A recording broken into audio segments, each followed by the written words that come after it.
Welcome back to the Merdeka Award Roundtable. We're talking about the Spirit of Merdeka, nurturing visionaries. All right, Tansri, very quickly, let's come to you because there's so much to talk about. And yet, you know, this is it. Everyone says this is a world of science and technology. And I mean, that's the reality of it. You know, it's not that history is not important, but perhaps not as relevant.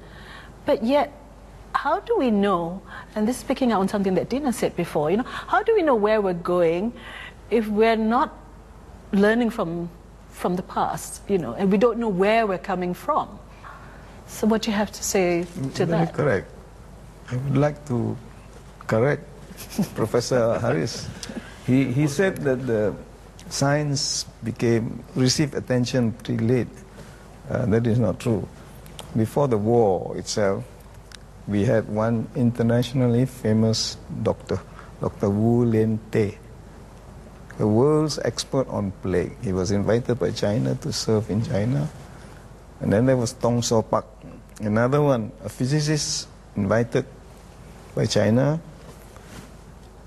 We had so many Queen scholars, you know, who went to British universities.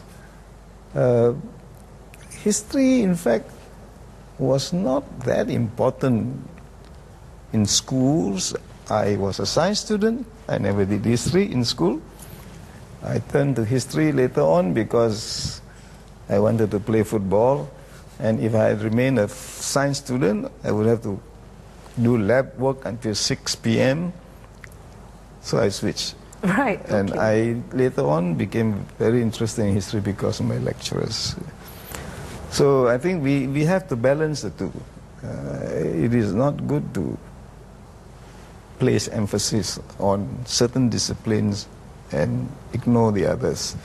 For example, the schools took out geography at one time, and that was disastrous.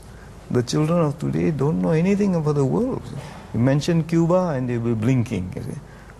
So education, again, is most crucial. Therefore, nation building too depends on that. Our Malaysians today cannot distinguish between nationality and ethnicity. Okay, then let me come very quickly. You know, you've been quoted as saying, to build a nation, you must first build a school. And I'm thinking here, you know, what kind of education are we talking about? Something perhaps a little bit more rounded, as you say. You can't just say, well, away with this discipline, we don't need this, away with that. We've got to have something which is more rounded. Do you think we're moving away from that, that there's been too much focus on one thing or the other, but not enough of a holistic approach? We're talking about examinations all the time and high marks in the exams. Whereas when I was in school, we used to look down on people who paid attention only to exams. We call them muggers. You know? Muggers. And they were not the heroes in school. Right. So who are the heroes? The sportsmen. I was going to say, the footballer. Yes. Right. Because they help the school to build up the name of the school, you see? Yeah. And then I remember one match between my school and another school in Ipoh where we charged, you know, the spectators To watch the match. And they paid. And 3,000 of them turned up. Wow. Yeah. You can't do that now, is it? Yeah, it reminds me of something like along the lines of Tengku Rahman when you know when he was serving in civil service. You know, people didn't want to give him money. He says, "Oh, fine, I'll talk to the people of the area and we'll raise funds to do it ourselves." And in terms of being forward-thinking, how do you see Malaysian leaders ranking? And I'm saying this is across the board. We're not just talking about politicians, but on corporate, NGOs, even because you deal with them as well. You know, what's happening here? I think one of the things, if you really look recent past of, you look at economic meltdown and all, I think leadership has reached an inflection point. Inflection point, you take the basic values of leadership, if you look at integrity, visioning, remains the same, whether generations before until today. And one of the studies of perspective, when we really look today, I did some studies in India and China. One of the things that differentiated Western leadership and Indian CEO, massive research we did, we found that the outstanding Indian CEOs or leaders had a much more altruistic approach towards leadership. That means they were always looking for a bigger purpose, what I can do for India, what I can kind of think. So there was a bit more moral compass in Indian leaders. So whereas the Western leaders you find, and sometimes I need to really caution, because sometimes Malaysia tends to ape a lot of the Western way of compensation, about philosophy in terms of watching the stock market performance. So I think one of the things about India and China, if we really look at it, there's much more balance in terms of achieving the quarterly earnings or running after what media today, business ladies do. At the same time, very interesting, when I did the Chinese CEO leadership study, we found that there was a lot of rock bed of Confucian values. Despite communism in China for the last 60 years, what really holds them together was a lot around values of harmony, self-critique and kind of thing. So one of the things, my concern I see today in a lot of the nations is that in the quest for Western education and kind of thing, we need to stop back and reflect upon that our leadership should be a lot more value-based leadership, where our ancient civilization today, I talked about the kampung culture I came about, something has been lost in terms of the what people call emotional intelligence. Today I think what has happened, like Tan Sri Professor was talking about, is too much towards IQ, thinking, rational. I think the other balance about EQ. EQ is a lot about self-awareness. Are today leaders reflecting upon themselves, how are they, and at the same time tuning into other people? So a lot of things get hidden, the undercurrents kind of thing. So I think what's lacking today, if I really look at leaders, whether it's NGO, it's school teachers, principals, political leadership, entrepreneur leadership, it has to do, I think, a lot what I call emotional intelligence or EQ. That's what's lacking. We need a balance. We need IQ balance. And EQ. Dina, you know, there's no denying, after independence, the country has grown. Economically, we're seeing some measure of success. But there are a lot of people saying, yeah, but look at a lot of the social challenges that we're facing right now.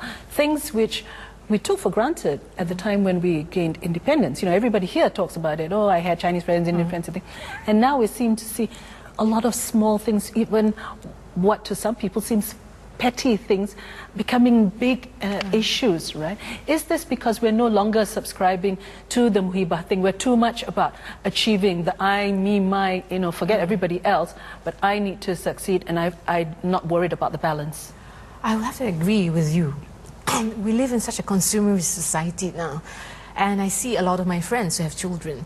If it's not Kumon, it's, I don't know, NOP, if it's not ballet classes, everything else, you know, the kids, they grow up with values thinking that I need to score all these things to be loved, to be appreciated.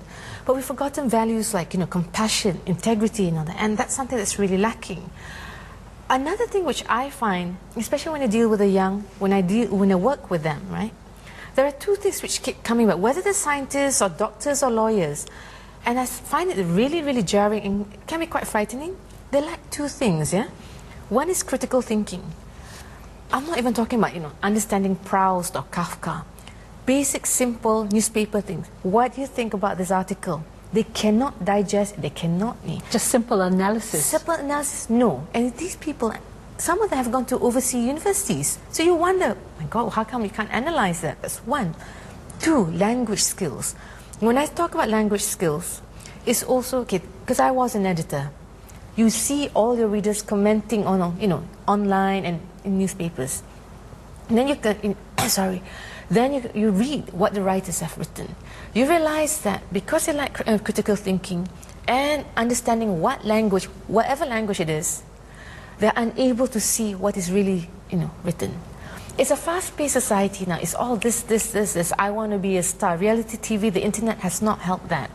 That we forget that, you know, to function will be, you know, you need to have all these values, but without all this, again, the tools, the skills, how can you? So are we looking at a generation now that is a generation of shortcuts? They've just fast forwarded into positions of power, fast forward into this. So they've missed on the learning, as it were. I watch a lot of pop culture, read about it, and I actually met with someone very young who said, you know, I want to be a newscaster. Just like you. And I said, okay, you want to be a newscaster? Okay, these are the things that you have to do. And she said, I'm not going to do that. One, the pay is too low. Two, I want to be a star right now. And I'm like, oh my God, you know. But that's a very basic, very primitive idea. But I think that speaks to a lot of young people. Now they don't want to be an executive. They want to come in, they want to earn a certain amount of money, they want to be managers. Next thing you know, I want to be a CEO. And some actually have, through connections, corporate or political or family, they actually have achieved that in early 30s, which is not bad if you're, if you're Bill Gates. But along the way, they've forgotten what it means to be human. I have heard a lot of things from friends in the corporate line, and I've done CSRO, and you wonder, my God, there is no humanity in this person. It's all about numbers. It's all about, I need to get the brand out. We're basically not human beings anymore. We're just products. I'm a brand. I am this. I represent these kind of values. But do we practice? Do we emulate? No. And I think, I feel that a lot of young Malaysians right now, in the pursuit of success in whatever form, status, social power, whatever, we've forgotten all that. And on that bit that you said about, once upon a time everyone was united, I think that's wonderful. I also think that way. But I wonder whether this being nostalgic is not so good for us. We have a situation here where we're no longer united. We're superficially united. Yes, one Malaysia, rah, rah, rah. But when you go back, we are not. If you don't mind, let me just digress a bit. When you talk about young Malaysians, young Malays, if you read the new Merdeka Center study, what it means to be Muslim, many say, I am Muslim first. But are you Malay next? Are you Malaysian next? That is not counted. They are Muslim first. Now that's not wrong when you're a devout Muslim. But when you talk about patriotism and nationalism in this country, who are you? Because I can be Muslim, I can consider myself an Arab or a Turk. I don't have to consider myself as Malaysian. But in this context, you have to think, who are we really? That's why I say I think that we are facing an identity crisis. I don't know whether it's a pretty picture. Maybe I'm a cynic. Or maybe because I worked too long in this, that I've become so paranoid about the whole thing. But these are the things that we have to look at. All right, we're going to come back to that. Are we suffering from an identity crisis? Or is it just, as Professor Harith said, it's a new culture. We can expect the young to think the same way that we did. Maybe we're looking through rose-colored spectacles to the past. It wasn't all that good. Perhaps. We don't know. Why don't you stay with us and find out? We'll be right back.